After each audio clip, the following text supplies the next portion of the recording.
Excellencies, ladies and gentlemen, Armenia warmly welcomes the participants and panelists of the intersessional meeting on the prevention of genocide and extends its gratitude to the Office of the High Commissioner for Human Rights for organization of today's session.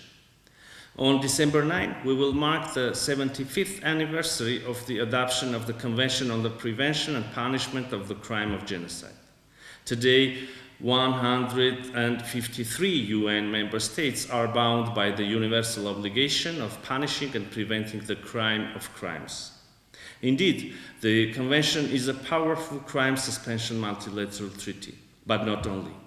Today, the obligations emanating from the Convention have been well mainstreamed in the resolutions of Human Rights Council on Genocide Prevention. Against this backdrop, I find it extremely important that the resolutions on genocide prevention enjoyed wide cross-regional support and consensus in the Human Rights Council.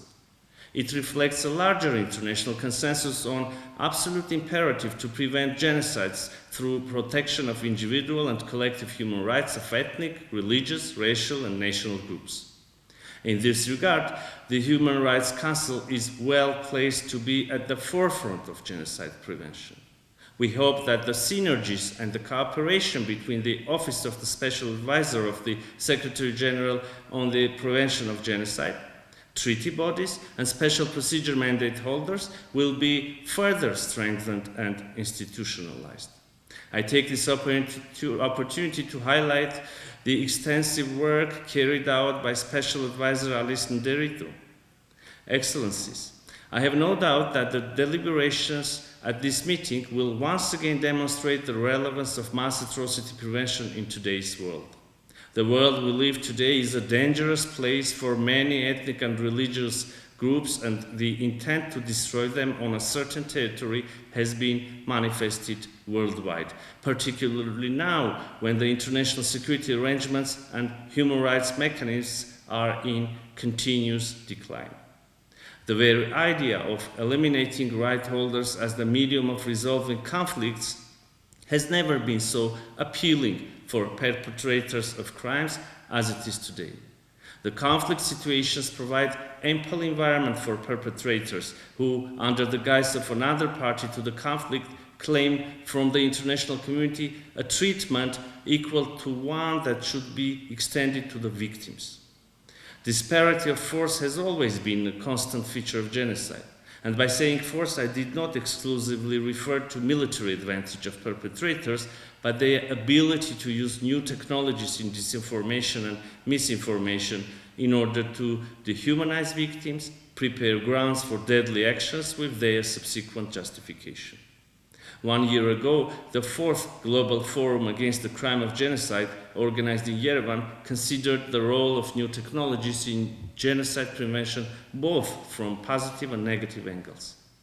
The Yerevan Declaration, adopted during the forum, acknowledged that spread of disinformation and misinformation, particularly on social media platforms, can serve as a new propaganda tool to mislead and spread racism, intolerance, xenophobia, negative stereotyping, and stigmatization, to violate and abuse human rights and dehumanize groups on the basis of identity.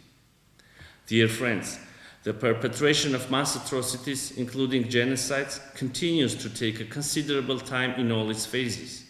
As a matter of fact, the collective punishment of targeted groups takes different forms and manifestations, evolving incrementally in its gravity, including through violations of international human rights and international humanitarian laws, disruptions of critical infrastructure, siege, and massive violence. Needless to say that many mass atrocities could have been prevented once early warning signals were identified during those phases. Collective failure should not be a justification for individual inaction for each and every UN member state.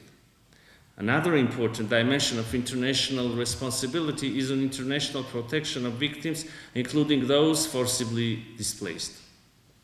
2 months ago, the Republic of Armenia provided shelter and means of subsistence to more than 100,000 refugees, the entire population of Nagorno-Karabakh uprooted from its ancestral homeland.